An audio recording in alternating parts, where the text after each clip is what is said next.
Hello, everybody. This is creative writing tip number 5, and it's about how to manage the link between somebody's character and something physical about them.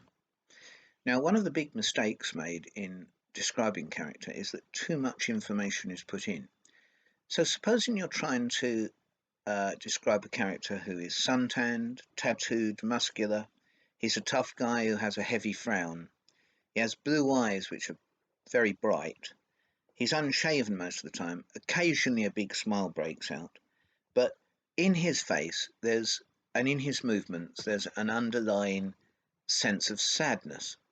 Now, if you wanted to describe every part of him in detail, the reader might lose the important focus of this underlying sense of sadness, because remember in creative writing that we're always looking for where the thread is going. What are you trying to tell the reader? Where are you leading the reader by the hand? So if you want this character to appear as if he has a sad life behind him, then why not make a link between something physical on him and that quality of sadness? So, for example, you may say something like this, and this is highly selective of what you've chosen.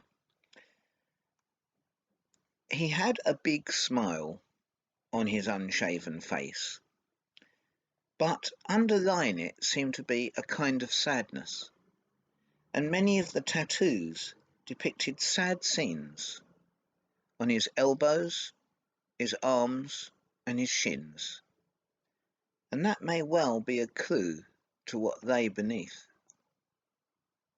So it's a bit clumsy, that, but the point I'm trying to make is linking something physical, something that might lie in the life of that person, rather than describing all the aspects about him, the suntan, the muscular, the eyes, unshaven, smile, frown, so on and so on and so on. What will happen is the reader will get lost. What you have to do is point out in an efficient way a linkage and a main point that you can then lead onto in your story later, because it may well be, of course, that the sadness of this character is one of the things that's important to the story.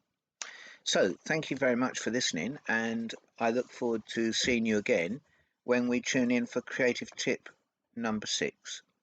Thank you, and I hope you have a nice day and a nice evening. Bye bye now.